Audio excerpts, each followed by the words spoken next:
Greetings class, welcome to Unit 7. This is our final unit for the semester. Up until this point, you have learned all the tools you need to prepare a financial plan. You have also learned how to transform your human capital into financial capital that you can begin investing and growing your assets. Unit 7 is all about how to protect your financial plan and your human capital through insurance. You also will learn how to properly protect your stuff and your family. In this unit, we will discuss health insurance, disability insurance, long-term care insurance, homeowners insurance, auto insurance, and personal liability insurance, so that you know how to use these instruments to protect against unforeseen occurrences that would otherwise harm your financial plan or put your family in danger. This unit ends with an overview of estate planning, which is another way to protect yourself and your family. Right now, you should be working on your required readings and watching the lecture videos before you complete the participation questions that are due tonight. Now for some feedback over Unit 6 and Exam 3. You all did very well on Project 6. I can tell that you have really started to think about investing and planning for retirement. Remember, it's never too late to start saving for retirement. Also, don't forget that you can apply what you've learned in this project to your personal life once you get a career. One of the most common mistakes in the project was not counting the employer's match as part of the total amount needed for saving. The employer match is free money that counts towards your savings goals. You can think of the employer match as money that you did not have to save because the employer is saving it for you. What a great deal! When determining the investment account and vehicle choices, remember to take the client's age and risk tolerance into account. We know from the project that the client is young and is just starting out a career. Think lower tax bracket now than later. We also know he is willing to take the appropriate risks necessary. Based on this information, it should be clear that the Roth IRA is the best choice because he would rather pay taxes now than later when he will be in a higher bracket. The client's age and risk tolerance should also let you know which investment is best out of the 10-year note, the Apple stock, and the target date fund.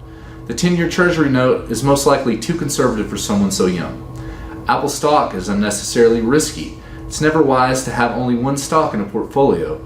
Over time, an individual stock becomes risky, but if you have many stocks, 20 minimum, you are considered diversified and therefore more protected from the ups and downs of the market. Instead, a fund, which is comprised of many stocks, is more appropriate. With the target date fund, you get professional management who will change the allocation of the fund based on your age. It's a great set it and forget it option. Your average for Quiz 6 is around 60%. The matching and time value of money calculations are still tripping up some of you. You want to go back and review these areas and make sure you understand how the match works. Hopefully you all soon have a great job that offers an employer match, so you will want to make sure you get the most out of what your employer will offer.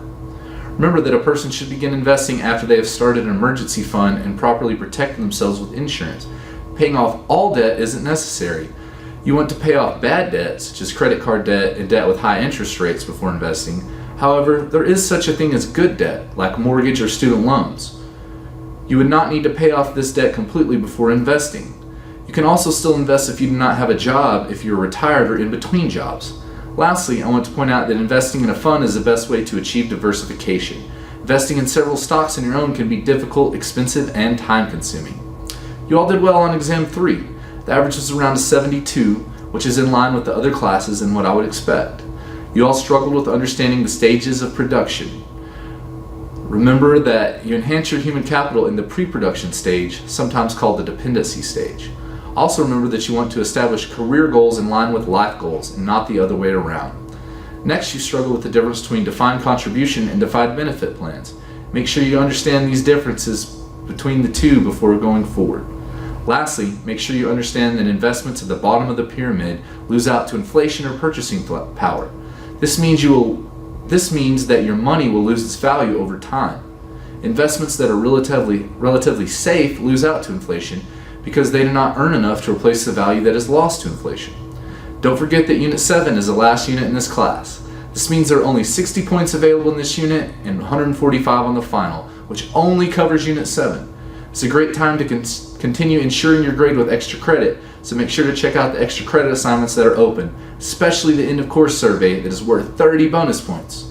These assignments are all due on May 3rd at 11:59 p.m. I will show your total extra credit points sometime that weekend, so you will have an idea of how well you need to do on the final exam to get the grade you want. Most of the material in Unit 7 will be new to you, so make sure to use your resources on Blackboard, including me and the discussion board, so that we can finish the semester strong.